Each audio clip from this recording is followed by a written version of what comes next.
Bonjour les amis, j'espère que vous allez bien. Alors je me trouve encore dans l'église, mais cette fois-ci dans la chapelle des catéchistes, cette chapelle que vous connaissez bien pour certains. Ça y est, on est entré dans la Semaine Sainte, ça a bien commencé. Et en ce début de Semaine Sainte, j'aimerais vous inviter à regarder un point très important. Il ne s'agit pas tant de ce que Jésus fait pour nous dans ce début de Semaine Sainte, mais plutôt de regarder ce que nous pouvons faire pour Jésus. Regardez dans l'Évangile aujourd'hui, Marie, la sœur de Lazare, lave les pieds de Jésus avec un parfum précieux. Et quand ses disciples se disent « Mais attends, on aurait pu vendre ce parfum. Au lieu de l'utiliser et de le gâcher comme ça, on aurait pu le vendre et donner l'argent aux pauvres. » Et Jésus de leur dire « Mais des pauvres, vous en aurez tout le temps. Vous pourrez toujours vous en occuper. Mais aujourd'hui, il s'agit de s'occuper de moi. Elle fait aujourd'hui ce que vous ne pourrez pas faire plus tard au moment de mon enterrement. Aujourd'hui, il s'agit de s'occuper de moi, nous dit Jésus. Demain, dans l'Évangile, on l'entendra, Jésus qui nous invite à entrer dans ses sentiments, dans la douleur qu'il a de voir un de ses amis le trahir. L'un de vous va me livrer. Vous voyez, on entend la douleur qu'a Jésus. Et peut-être que pour l'entendre, il nous faut faire comme Saint Jean et nous poser contre son cœur pour entendre ses sentiments, entrer dans ses sentiments à lui.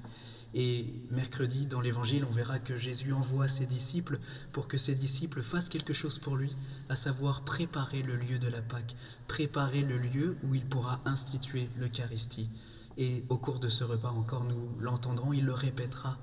Jésus qui dira « L'un de vous va me livrer » et tous les disciples s'interrogeront « Serait-ce moi ? Serait-ce moi ?» parce qu'ils savent très bien que tous au fond peuvent le livrer.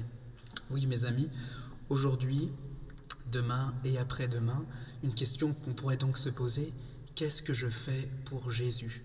Jésus attend qu'on fasse quelque chose pour lui. Qu'est-ce que je fais pour prendre soin de lui ?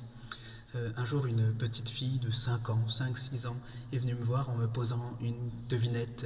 « Père Cédric, me disait-elle, Père Cédric, est-ce que tu sais pourquoi Jésus a voulu s'enfermer dans le noir ?»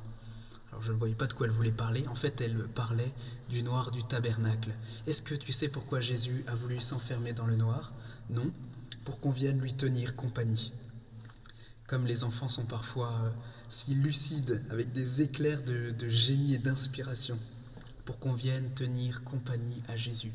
Voilà, mes amis, ce que je vous propose comme démarche aujourd'hui, demain et après-demain.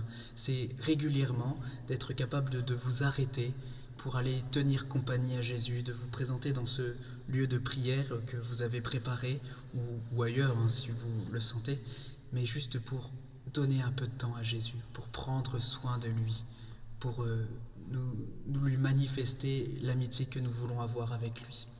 Alors pour ma part, je ne vous enverrai pas de vidéo ni demain ni après-demain parce que juste après cette vidéo, je vais éteindre mon téléphone portable, éteindre Internet, juste pour passer un peu plus de temps avec Jésus.